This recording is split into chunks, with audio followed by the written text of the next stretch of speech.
How we doing, everyone? Welcome back to another edition of FSI's NASCAR DFS Pick Show. I'm your host, TK Nation 47, joined with Mega Roller 31.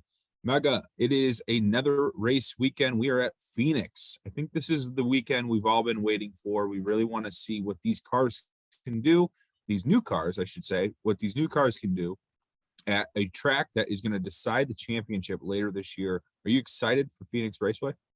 Yeah, I mean, it's really not going to make a difference with the Xfinity cars. They're the same ones as Sure. last year. It's going to be more with the Cup. But yeah, I'm glad to be away from Vegas. Like, again, the process is right for all three races. It just, Lady Luck just wasn't on my side, and I'm looking for some better results here. So again, we have Xfinity, where we're not going to have any practice or any qualifying. So we just got to rely on what the previous performance of the track, current form. They've got 3 races under their belt. Most of the drivers that are in the field, and it kind of qualified them by taking a composite of how they do on flat tracks, similar tracks such as Richmond, New Hampshire, Indianapolis to some degree also.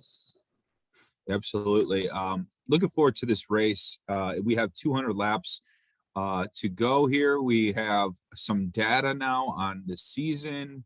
Like you mentioned, we have a lot going for us. Hopefully we don't have Ty Gibbs wreck our highest. Well, it was my highest owned driver last weekend in like the first 3 laps. That was super tilting. I just didn't know whether I wanted to turn the race off or just hope and pray that C got back around to Ty Gibbs so we could see some fireworks. We still might see some fireworks this weekend. That is something we should take into account. But if we have any new listeners, what you have here is a projections model based on, old data from, last year or track types. Just kind of have to reiterate that qualifying is not done yet. That will finish up tomorrow. And we will have core plays and a updated model projection. So if you want, you can subscribe to us online at fsidfs.com, or you can find all of the links to the Discord channel on our Twitter handle at FSI_DFS. All right, Mega, take it away. Let's talk a little Justin Allgaier here, #1 ranked in the model so far. What are your thoughts? I think, he's definitely really good at this type of track. I think, he's going to qualify well. He could really get the pole here. Average running position was 3.9 last Phoenix race. It's actually 8th. It was in the spring one, it was 3.9.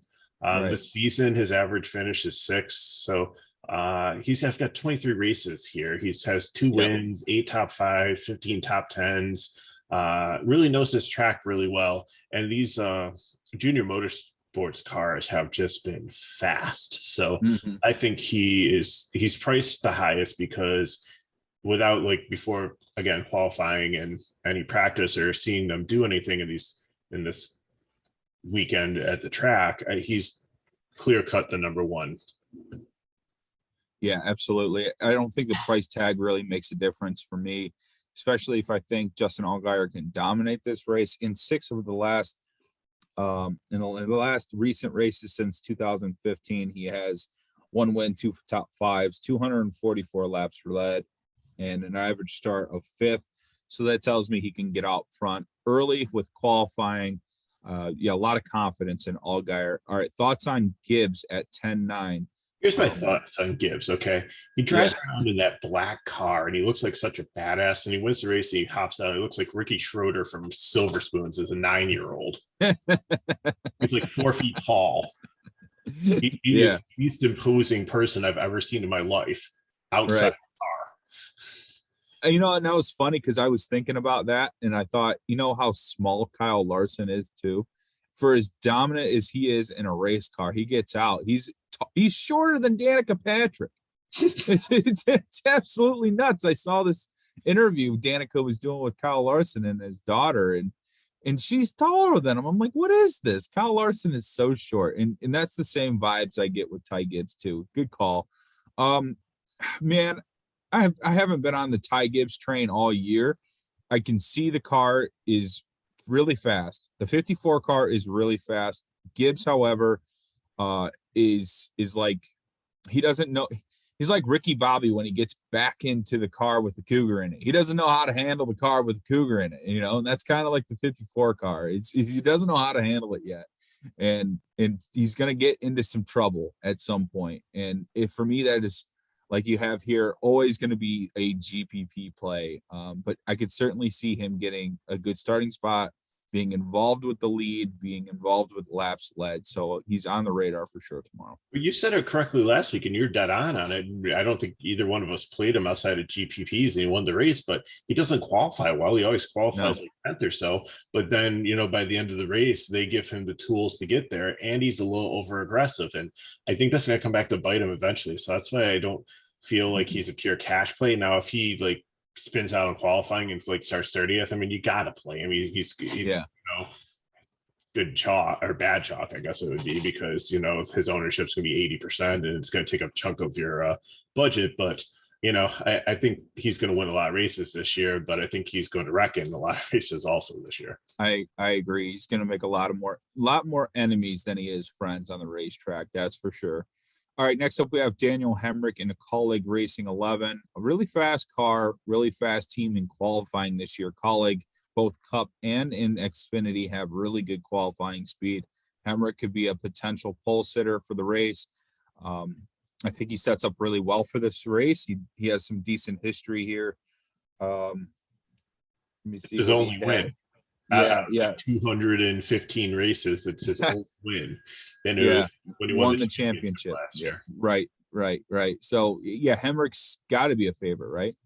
I don't know. I have him as a GPP because I'm not too high on Kulik. He's got his average finish this year is 14.3. He's had some struggles so far with this car. And we said Kulik started a racing team up in Cup this year. And we're just wondering, what's the priority still in Xfinity? They were an elite team in Xfinity, and they were reaching up and helping support the Cup team they were taking over with some resources. But now I think they got a lot of resources up there, and it's paying off up there. So, what's left down here? So that's my only concern. I think it's not the same team he was with last year when he did so well here. I think we were starting in on that theory last week, and it's coming into fruition that there are certainly some dynamics changing with the Xfinity Colleague team. And, Allmendinger, this team's insane with the 1-lap speed, but Allmendinger, every race that he gets the pole, drops to 5th right out of the gates. I think he only led at Las Vegas for a little while, or was it Auto Club? I think he led 20 laps, and then once he got into dirty air, he was just not good. The car didn't handle well. So there is reasons to be concerned with Colleague at the moment. I think we can give him some time to figure it out. And what's not better than going back to the track you won a championship with? There's going to be a lot of feels for Hemrick himself personally. But he won at a restart. He did not dominate that race, and I'm happy a lot of money because he won that race, because I saw the stars aligning and it was just going to happen. He was going to win his first race, win the title. It was beautiful. But it was a restart where he was grinding up against the car and won it by a nose. So it was not a dominating race at all. So I think that's a little misleading. No doubt. All right, there you go with the Daniel Hemrick analysis. I think it's pretty good. All right, we're moving on to Brandon Jones here in the Joe Gibbs 19, or is it the 18? 19. 18 is the all-star car. That's right. 9,500 is not a bad price tag. No, just really question. I really question Brandon Jones, the driver, maybe not the car. Yeah, he 20th average finish this year. He has won at this track. He has performed well at this track. He's had some bad races at this track. Average running position, if you look at it, was 9th and 11th. So that's just outside the top 10.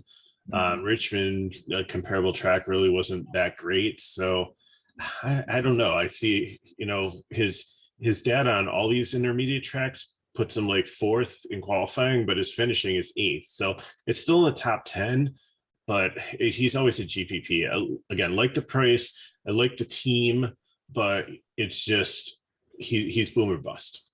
Yep. Couldn't agree more. Next up, we have Noah Gregson at 11.2, second highest price driver on the slate. I do love Noah Gregson this year with that number 9 car.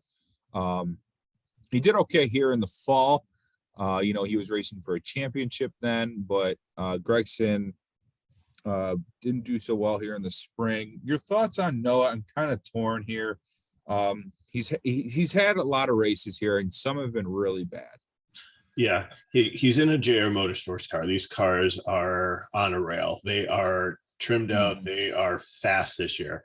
He's a good aggressive driver. He's got a beautiful mullet.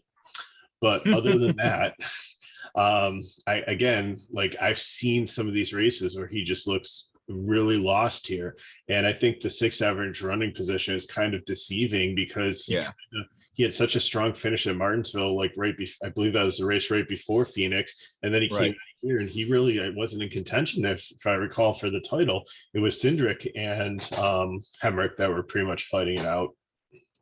Yeah, he just finished inside the top 10. He didn't really contend. You know what I mean? Like, he was just there. He's got an average finish of 2.3 this season. Like, he has been doing really fast car.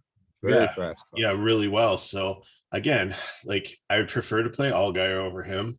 But he's the first guy on my GPP. Yeah. He's a GPP play. I think that is the theme here with the top 5 that we have. I think outside of Allgaier, everyone you can play in a GPP. And that's just because these are some of the best drivers in the class, right? And there's nothing wrong with that. And we're going to have to see how qualifying shakes out. But make no mistake, from a dominator perspective here, Allgaier, probably Gibbs are the 2 cars we're looking at as far as domination inside the top 5 here of the model projections currently. All right, now we have Austin Hill, and 7,800 is a nice price tag. This car looks okay here for Richard Childress Racing. Yeah, 7,800. What's that? If you can keep it out of the wall, yeah. Between he and Creed, it's the same story. If he won the Daytona race, but if you got to just keep it out of the wall, and it hasn't been his fault or being like a rookie in here. So the guy's a good driver. Obviously, he's got some really good things going. He's got a 40% DNF rate here in trucks at Phoenix. But if you look at like some of his statistics overall, like, there's a lot of things to like. So if he qualifies outside the top 10 at 7,800, I think he's a really good cash play.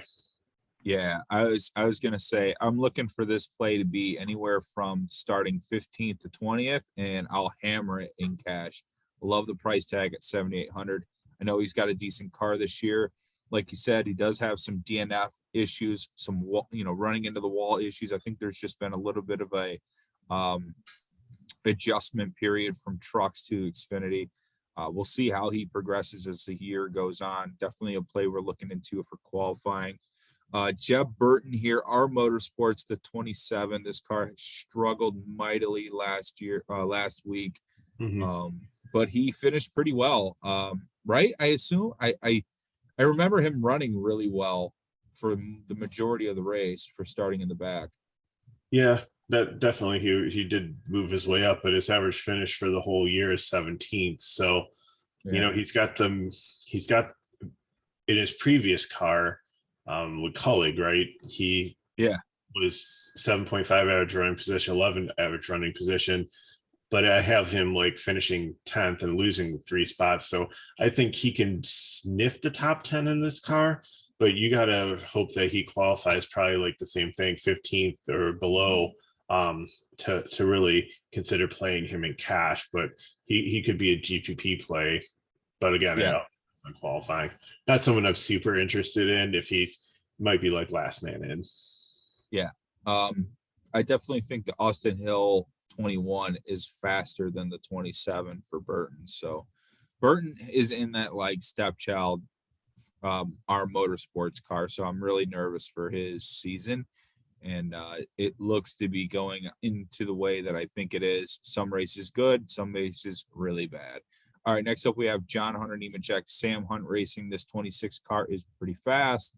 John Hunter Nemechek, pretty good driver. 9,200, not bad. Do we think that this car can dominate at any point?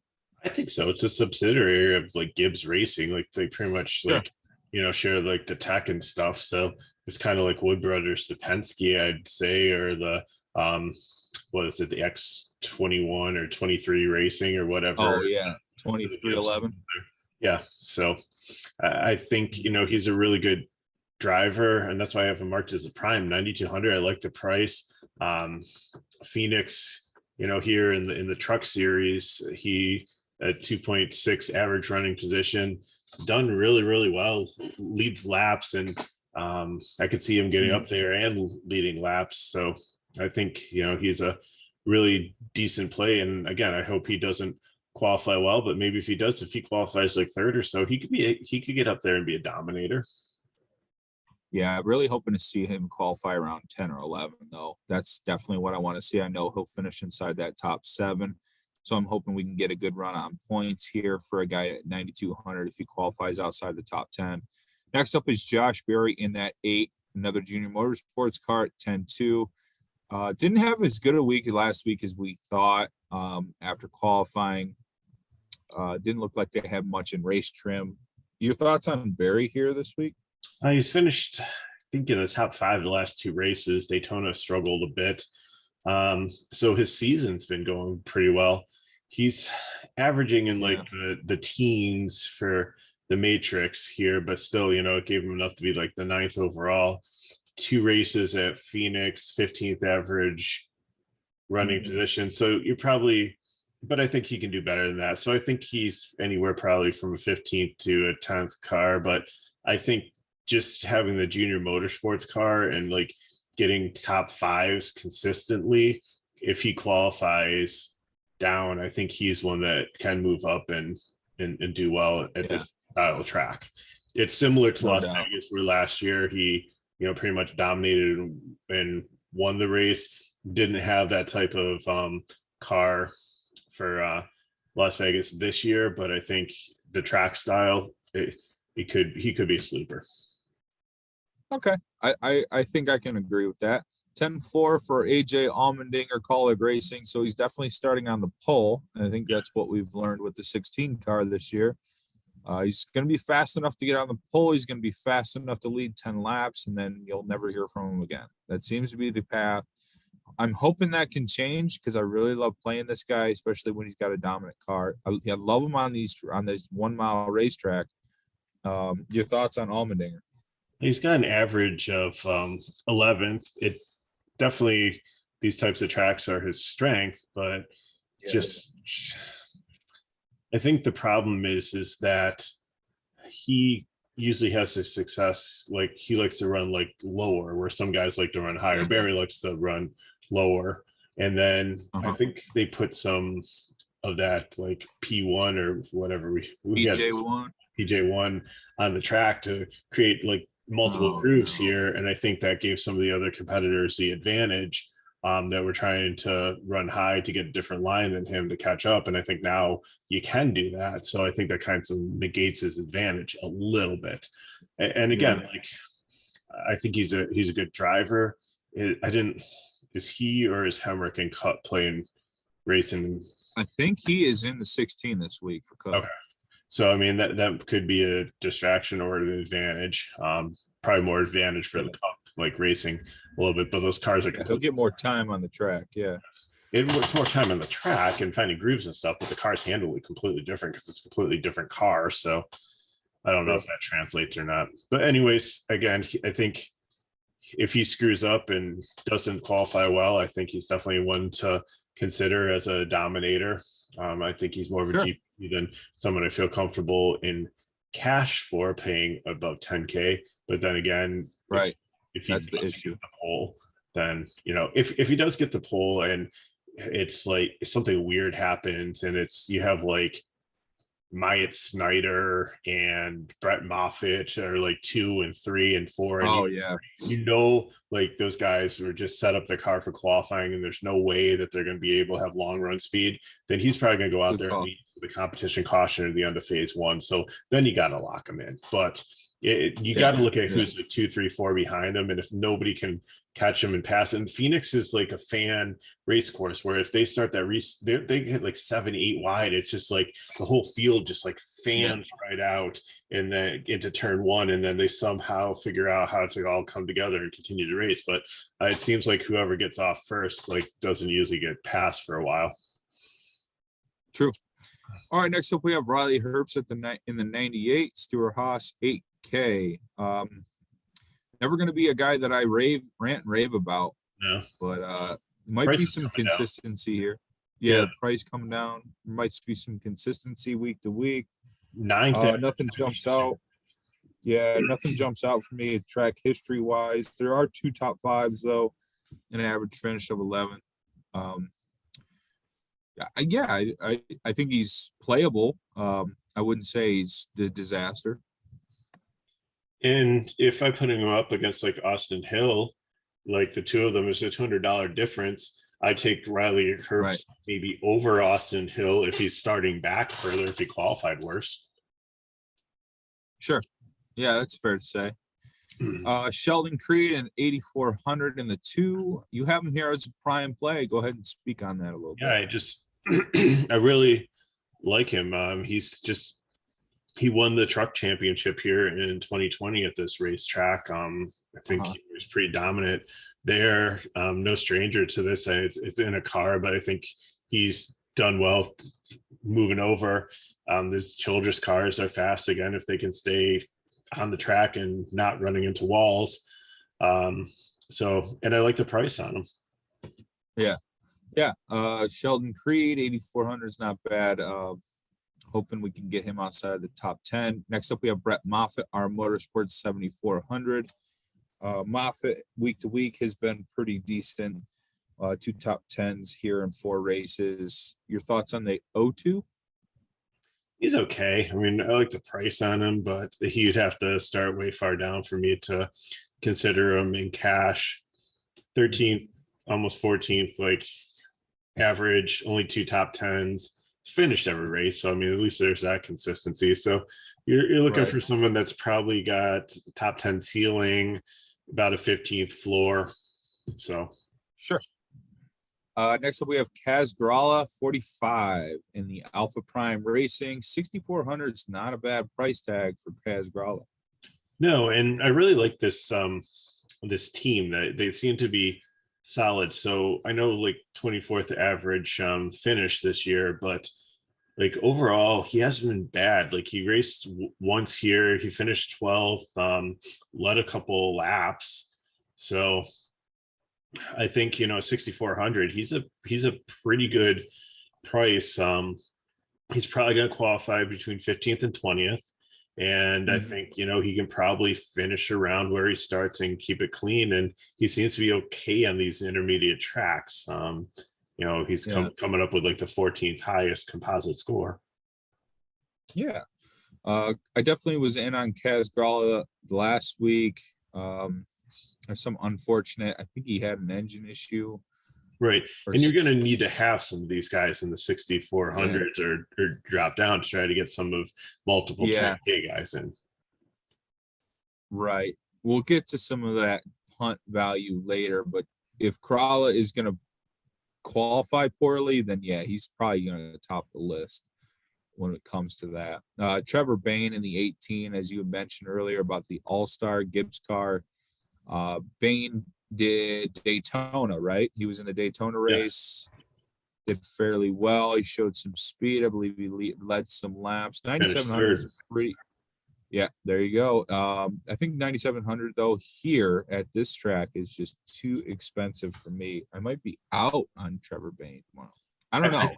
He did not look like there was any rust on him at all. He did really well.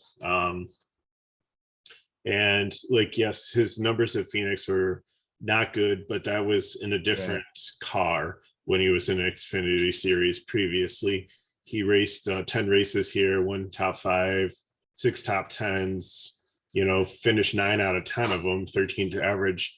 So I think he can build upon that in this car. This is a really good crew chief. It's a really good car. It's the all-star car. And I definitely think if he's starting like 15th, he could possibly get up into the top 5. So I'll keep my eye on him. He might not fit a build, that might be, but he might be where you need to drop down to if you don't want to completely punt and want to play like the 6K guys that I have listed as best buys if they qualify, where you need them to. Again, we don't have the information yet, but this 9,700 might save you from having to play like a Stefan Parsons or some of these lower guys. Right. Good call. Next up, we have Sam Mayer, the last junior motorsports car, the number 1. 8,700 is a little too expensive for my taste. I don't see much upside here with Sam Mayer. Your thoughts? I was not on him at all. And last week he got up there and actually was like leading the race and pretty much contending for the lead. So these junior motorsports cars have some speed. So for sure, he finished 13th in his only race here. So, on a similar track. I can't remember. He ran a limited schedule. I can't remember if he ran at Phoenix or not last year. He probably did because it was towards the end of the year. So it's just, I think that, he's really I think he's definitely got a ceiling of a top 10 here. I'm coming around on him a little bit, and I like the price at 8,700. So that's why I have him listed as a cash play right now. Now, if he qualifies like second or third, of course, I'm not going to be playing him. But if he qualifies anywhere like 10th to 15th, I think definitely in this car, the same thing as Trevor Bain, just in that car, is definitely worth playing. Right. It's a wait and see approach for me. Next up, we have Anthony Alfredo in the 76. I like the 23 car for our motorsports. We played him last week. He didn't let us down. Your thoughts here, 7,600? If you look at his data at this track, it's horrible. Like one race finished 24th, his average running position, but those were like cup numbers. When I look back at his like Xfinity data, it was a little bit better, but he wasn't as nice of a car as he is now. But his season average is 9.7. He's had some strong races so far this year. So definitely into him. I like recent form over the long history form here. A lot of good recent form just from track to track. Now the next guy is the complete opposite. So where Alfredo, you have somebody who has had a past in worse cars and now is in a better car and showing remarkable improvement. You have Brandon Poole, who was a really good driver, who's in a horrible car this year, this Mike Harmon car. That's why he's 4,800. If you look at like his past history, like 2 top 10s, and you're thinking like for 4,800 average finish 18th, sign me up. But his average finish this year is 37. This car has had a lot of mechanical problems, and I don't know if I trust it. And I'm so sad because Brandon Poole is a good driver, and I just wish that maybe one of these other guys will kind of screw up and get demoted, and maybe he can sneak into one of their rides. Yeah, no kidding. That 47 car's had a lot of issues this year. Next up is Jeremy Clements in the 51. Clements Racing. 6,800 is quite expensive. This car typically qualifies in between the spots of 12 and 17. It limits its upside, but Clements is definitely a car that is safe for points, but I think they're risky. The price tag and the lack of upside. Your thoughts? Yeah, if you look at his like season data and his track data, you're looking at about a 22nd like finish. So he'd have to qualify 30th or worse, or maybe like 25th and like kind of finish where he started. But I'm not super interested in him. Yeah, me either. Next up, we have Matt Snyder in the 31 for Jordan Anderson at 8,200. That is quite expensive. Your thoughts? 23 average running position this year. I think the car had some problems and gotten involved with some wrecks that weren't their fault, but that's because they have been running closer to the back. His numbers are decent at this track and like his average running position, but that's when he was in a junior motorsports car, correct? Mhm. He was in the one Right. last year. Yeah. Yeah, he was in that Richard Childress too. Oh yeah. Okay. So a Yeah. much better ride. But now he's not. The Jordan Anderson car is okay, but 82, you're paying more for the driver than the car. Yeah. What do you think he should be like? He should probably be like 6,800, like Clements, and then 76, 74, something yeah, like somewhere that. around there. So 82 is just a little bit but of then a again, stretch. if he gets a flat tire in qualifying and he like qualifies, I believe it's like what 38 cars this year. So if he is one of the last ones to get in on like owner's points or something, it's like starts 36, 37th or 38th, then I think he's one to look at. All right, now we have Ryan Sieg, 7K. The blood's got to be boiling from last week. Getting He's a good early. driver. He's a good car. He's a top 10 driver usually. Just got derailed. His actually, even with the horrible finish last week, finishing almost dead last, or probably was dead last, 18th overall for the season. So if you factor like a 36 or 35 in there, how much does that weigh that down when you're dividing by 3? So that definitely is probably a top 15 driver. 16th average running position here. A little worse in the spring 22.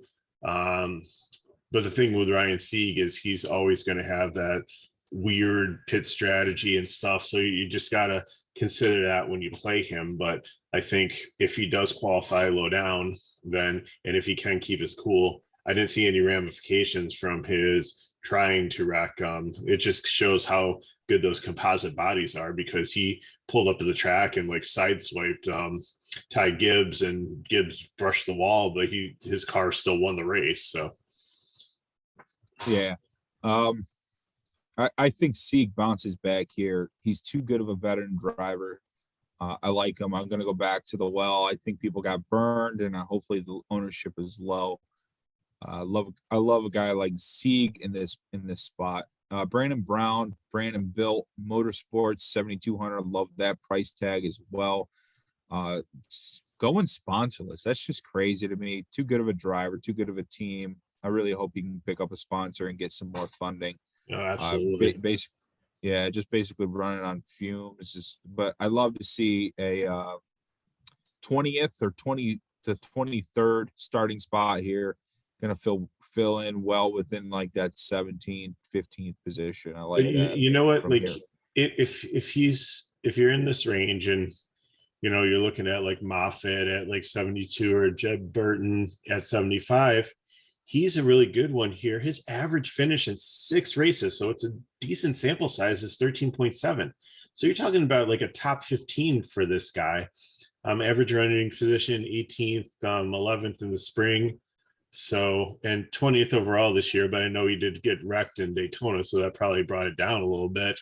I think he's a solid play. All right. Next up, we have Mason Massey, DGM in the 91, 5K. Your thoughts? I think he's a fade. They just really haven't been great this year. 27th overall finish, 22nd overall. So he would have to start 30th or worse for me to consider him. So possibly can get up to 25th. So, but I just think, what I've seen so far with this program, I'm not super interested. Jade Buford in the 48, Big Machine Racing, 5,300. Not a bad price tag for a super fast car. True, but they dropped like an anchor last week. Yeah, they fell off hard last week, and hopefully that momentum is not the momentum of their year. They had a really good year last year, but small teams live and die week to week. So we'll see how he qualifies. What practice is like would be my suggestion on Buford. And I think he's one that doesn't get in on like driver's points, maybe. So they're setting up this car for qualifying and not for the long run. So they might qualify 14th, but they're going to drop back and they're going to end up finishing pretty much like his average for the year has been 29th, almost 30th. And at this track has been 26th. So, if he qualifies anywhere higher than 25th, I'm not super excited about him. Yep, agreed. Alex Lebaye, the number 36, DGM Racing, 6K. Any thoughts for Alex Lebaye? He's been decent this year. He's averaged top 20 for finishes. He's been a road course racer than on these oval tracks. At Phoenix, 7 races, no top 10s, 24th average running position, 14% DNF, which isn't horrible. I mean, it probably means that he like wrecked out of one of the races. So again, it all depends on where he plays, but I just think if you look at his form for this year, I trust him more than like Massey and some of the other guys in this price range. Next up, I will talk about both of these guys, Parsons and Williams, BJ McLeod cars, 51 and 58. I'm going to probably just fall in line here with what you have down on the projection as fades. Cars don't look good. They're in danger of not qualifying. And if they do qualify, they might be starting parks. Josh Williams couldn't even qualify last week. He's just having a horrible. He hasn't qualified many races this year. So yeah, you're talking really, like somebody really Parsons is probably the worst driver other than like Poole, who's just had the worst car this season, and Williams is just we ended his career pretty much. We talked about so much last year, and he just like imploded on us. No kid. All right, next up we have JJ Elliott, 6,500. You have him here as a best buy.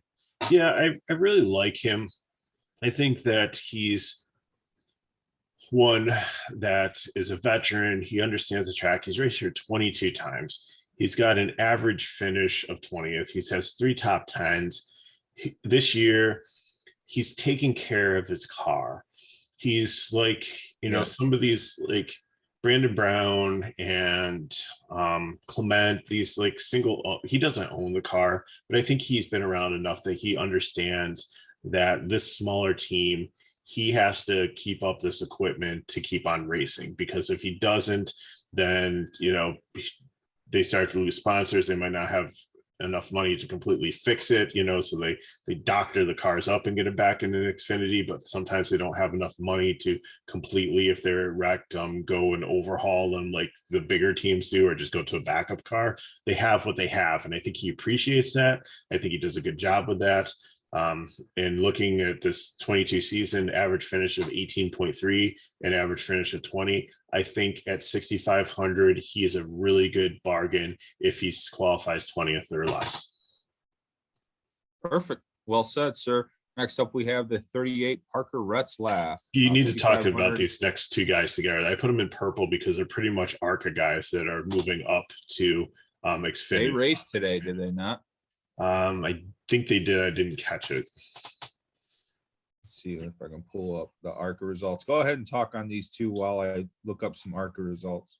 So I think Sanchez finished like 3rd in ARCA last year. I think it went Ty Gibbs and then maybe Drew Dollar, but he's an up and coming star. And the only problem is he's in the BJ McLeod car, but the nice thing is this 5 car is probably the best BJ McLeod car out of it. 38 car for Parker Retzlaff. Sorry if I didn't say your name right. He's in this Ryan Sieg team. This 38, I think they have enough points to be able to get this car in potentially if he doesn't qualify in speed. But just looking at their ARCA numbers here, like they were consistently top 15. Of course, you probably only have like 20 cars racing in ARCA. It's not as deep of a field. So these are some young guns that they're GPP plays because you don't know what you're getting here. Are they going to, like Sanchez, especially his first start? I think Radcliffe has raced a couple in Xfinity so far. But Sanchez, this is definitely his first one. Are they going to have the yips? Are they going to be, like kind of when we say this all the time, when a college, cornerback goes up against an NFL wide receiver, the speed of the game is so much faster. Like, are they going to be able to keep up with them? Yeah. So Nick Sanchez finished 7th tonight. Barry finished 8th. I thought that was interesting. Yeah, Taylor Gray won the race. I did not see Parker racing. I I really like the Sieg Racing Machine team. BJ McLeod 5 car isn't terrible. It was Matt Mills last week. I could see myself playing these guys if they do qualify pretty far in back in the field, though. So we'll keep them on my radar. Jeffrey Earnhardt, Emmerling Gase Motorsports, not the Sam Hunt that he was racing earlier. I'm going to go ahead and just throw that to a fade immediately. Yeah, but this Joey Gase has done really well in this car. It's a hard one. It all depends. I think I would take him over a McLeod car here, a little bit more expensive. I'd really have to look at him against Alex Lebaye in the GGM car. So again, in context, it all depends on where he qualifies and like how much you need in your bank for your budget to be able to build your line. So I think he's playable, but I don't think he's a priority at all.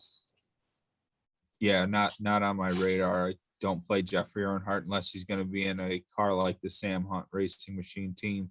Right. Next up is Kyle Weatherman, 9,200. Your thoughts? He's had a decent year. Yeah, 24. So if he qualifies 25th. Yeah, if he qualifies 25th or worse, then I think he's definitely playable in a GPP. Yeah. If you need to drop down that low, 3 races here, 25th average. Yeah, he's gonna all the numbers say 20, all the numbers say 25. So 25 is the magic number for them. If Kyle Weatherman qualifies lower than 25th, then play him if his salary works in your lineup. Yeah, there you go. David Starr in the 08 Greenlight Racing. This was JJ Yaley last year. Yeah, I don't think he's qualified for a race yet, so I don't even know if we'll be even talking about him. He's had 14 races at Phoenix, 25th average position, but then again, if you put him up against Kyle Weatherman, I'm finding the $300. There you go. Kyle Sieg, 6,700. It's a little steep, but guy we've been playing throughout the year. Yeah, his numbers don't look good composite wise because he's like a rookie and had some sporadic starts in Xfinity. But overall this year, he's got an 18.3 overall finish, which is right around the same place his brother is. And the car you should qualify because I think they bought when they moved it over to Ryan Sieg's whatever RSS Racing is, Ryan Sieg Speedway or Sports or I don't know what it stands for. I'm not gonna but anyways, the moral of the story is they expanded their cars to have a 3-car team this year, but I think in doing it they also purchased owners points, so you'll see these cars even if they don't qualify in speed still make it in. So I think he's a cash play at 67 if you're looking for I prefer like probably the best buy guys, but if you've got a little bit left, then I think or want a little bit of a different lineup, I think he's definitely one to consider unless he qualifies like second or third or something like a top 15. Sure. I don't see that happening. We have Ryan Ellis in the 44 Alpha Prime. This is the second car in the Alpha Prime team. This is the first car in the Alpha. 6,300 is not a bad. This is the first car in the Alpha Prime team. The second car is Ascarala. So this is Tommy Joe Martin's car. And if Tommy Joe Martin. That's right.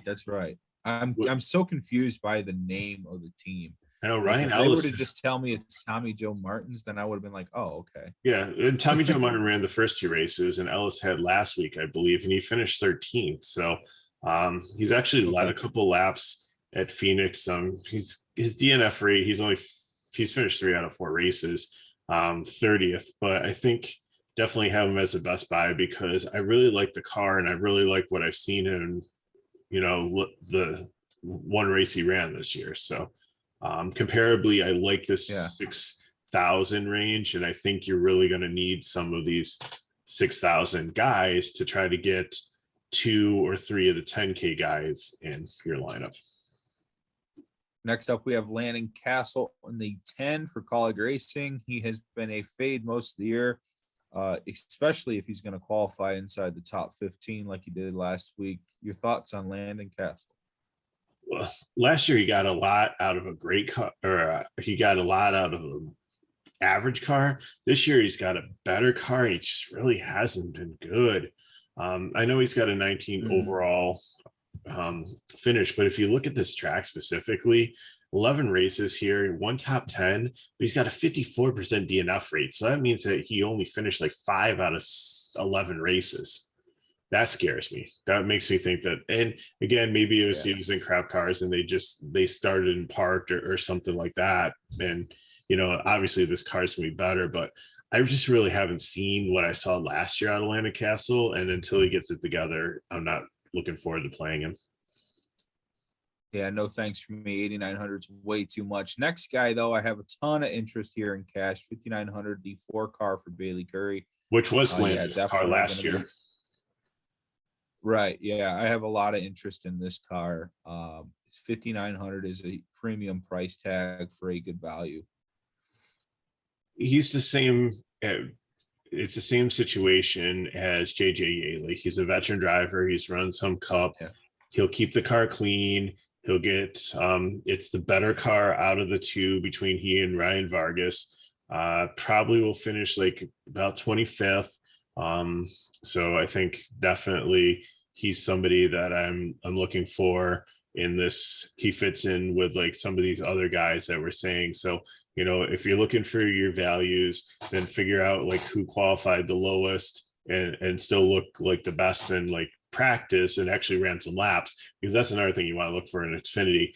I know you're probably not going to see as many starting parks just because people have to qualify and fight to get in. So those lesser cars are not going to make the field because you have 42 cars fighting for, I believe, 38 spots.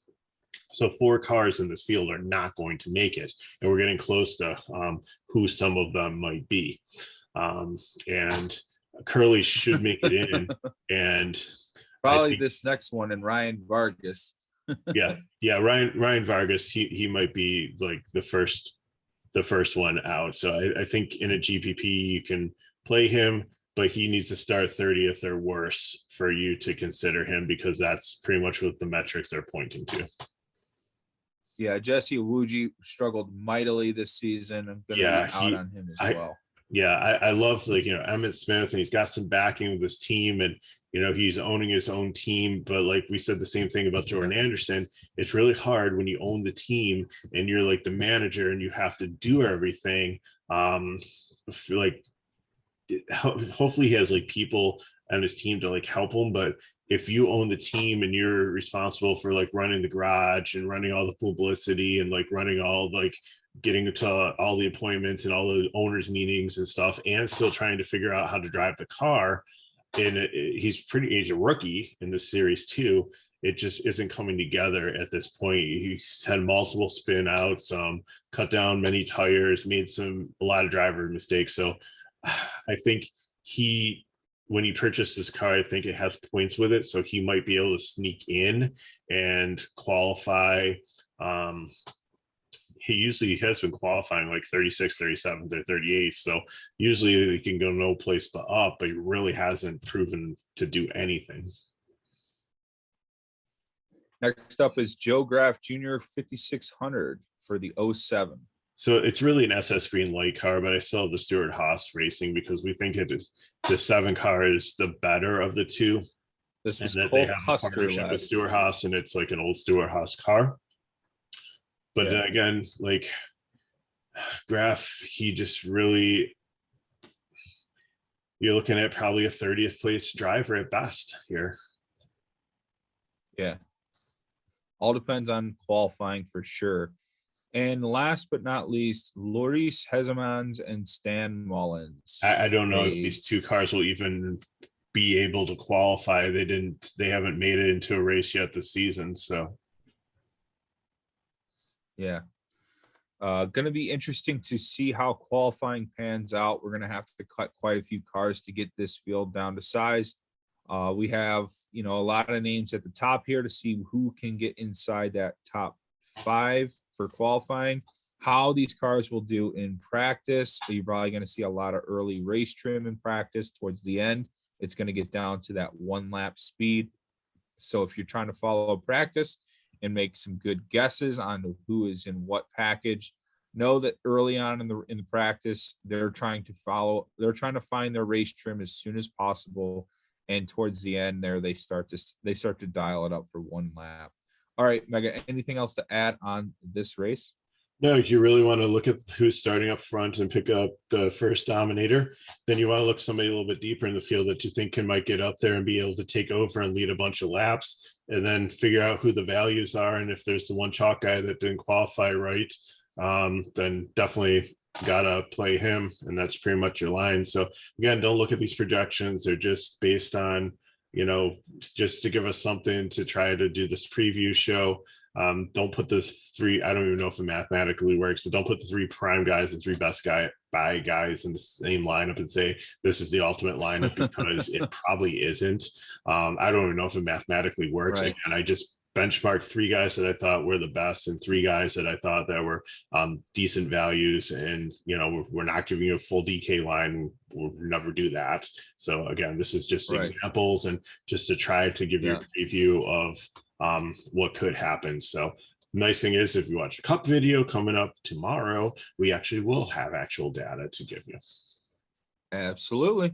All right, guys, there's a lot of racing tomorrow. Enjoy. And you can find us on Twitter at TKNation47. That is Mega Roller 31. Follow us on our website, FSIDFS.com. Join the Discord chat for all your updates throughout the race weekend. Enjoy the video. Please like, comment below, and take care.